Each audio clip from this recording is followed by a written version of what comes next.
নমস্কাৰ, অন্য এটা নতুন চাকৰি আপডেট লৈ আহিছোঁ, যিটো নতুনকৈ অসম চৰকাৰৰ আণ্ডাৰত নতুনকৈ ভেকেঞ্চি খালী হৈছে। এই ভেকেঞ্চিটোনো কি হয় সকলোবিলাক জানিবলৈ ভিডিঅ'টো শেষলৈকে চাব। আৰু যদি আপুনি কোনখন জিলাত চাকৰি বিচাৰি আছে সেইটো কমেণ্ট কৰিব নাপাহৰিব, যাতে আমি সেইখন জিলাত যদি কিবা চাকৰি ওলায় তাৰ আপডেট দিব পাৰোঁ। এতিয়া যদি চাওঁ তেন্তে নতুনকৈ অসমৰ সকলোবিলাক ডিষ্ট্ৰিক্টৰ কাৰণে অংগনবাদী ৰিক্ৰুইটমেণ্ট এটা আহিছে অংগনবাদীত। ইয়াৰ কাৰণে আপুনি যদি চাই মিনিমাম 10 পাছ 12 পাছ হ'লে আবেদন কৰিব পাৰিব, যিটো আছাম গভ জব হয়। আৰু ইয়াত যদি আমি চাওঁ তেন্তে টোটেল 13টা ভেকেঞ্চি আছে বৰ্তমান সময়ত ওলাওঁতে। ইয়াৰ কাৰণে 4টা ভেকেঞ্চি অংগনবাদী ৱৰ্কাৰৰ কাৰণে ওলাইছে, য'ত আপোনাৰ কোৱালিফিকেশ্যনটো যদি আপুনি 12 পাছ কৰিছে তেন্তে ইলিজিবল হ'ব। যদি আপোনাৰ যিটো এৰিয়াত যদি আপুনি 12 পাছ কোনো নাই, তেতিয়াহ'লে আপোনালোকে যদি 10 পাছ কৰিছে তেতিয়া আপুনি ইয়াৰ কাৰণে ইলিজিবল হ'ব।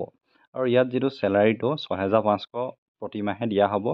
নেক্সট আহিলে অংগনবাদী হেল্পাৰৰ কাৰণে, য'ত 9টা পোষ্ট আছে, যিটোৰ কাৰণে আপুনি 10 পাছ কৰিলে আবেদন কৰিব পাৰিব। ইয়াত দি থোৱা আছে যে candidate must have pass HSLC আৰু AHM। যদি ইফ HSLC আৰু Assam high Madrasa pass candidate not available in this particular area, then 9 pass candidate will be also' considered eligible. যদি আপোনাৰ এৰিয়াটো যদি 10 পাছো নাই, তেতিয়া আপুনি 9 পাছ কৰিলেও ইয়াৰ কাৰণে এলিজিবল হ'ব। আৰু ইয়াত যিটো চেলাৰীটো দিয়া হ'ব সেইটো 3250 টকাকৈ দিয়া হয়। আৰু ইয়াত যদি আমি চাওঁ তেন্তে বৰ্তমান সময়ত ইয়াৰ বয়সৰ সীমাটো 18 বছৰৰ পৰা 44 বছৰলৈকে দিয়ে।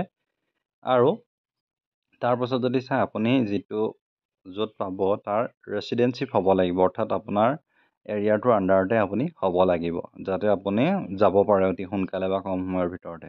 আৰু এপ্লাই কৰিবলৈ আপোনালোকে অফলাইন যোগেদি আবেদন কৰিব লাগিব, যিটো আপোনালোকে যদি চাই তেন্তে 21 জুনৰ ভিতৰত আবেদন কৰিব পাৰিব। আৰু ইয়াত যদি চাই তেন্তে বৰ্তমান সময়ত যিটো ওলাইছে child development project officer ICDS নাওবৈচাত ইতিমধ্যে এইকেইটা ভেকেঞ্চি খালী হৈছে। আৰু এনেকুৱা নহয় যে আপোনালোকৰ ইয়াতে খালী হৈছে, অসমৰ সকলোবিলাকৰ জেগাতে প্ৰায় খালী হৈ থাকে। আমি যিমান পাৰে নটিফিকেশ্যন পাওঁ আপোনালোকক জনাই দি থাকোঁ। আৰু ইয়াৰ কাৰণে যদি চাই তেন্তে এডুকেশ্যন কোৱালিফিকেশ্যন চাৰ্টিফিকেট মাৰ্কশ্বিট প্ৰয়োজন হ'ব, ৰেচিডেঞ্চ চাৰ্টিফিকেট অৰ্থাৎ PRC, এড্ৰেছ প্ৰুফ গাঁওবুঢ়াৰ পৰা ল'ব লাগিব, এজ প্ৰুফ, কাষ্ট চাৰ্টিফিকেট সকলোবিলাক প্ৰয়োজন হ'ব। ইয়াৰ কাৰণে আবেদন প্ৰক্ৰিয়া ইতিমধ্যে 14 তাৰিখৰ পৰা আবেদন হৈ আছে, আৰু আবেদনৰ অন্তিম তাৰিখটো 21 তাৰিখলৈকে। এডভাৰটাইজমেণ্টটো আপোনালোকে ইয়াত ক্লিক কৰি ডাউনলোড কৰি ল'ব পাৰে, নতুবা অফিচিয়েল ৱেবছাইট গৈ পিনেও আপুনি চাই ল'ব পাৰে।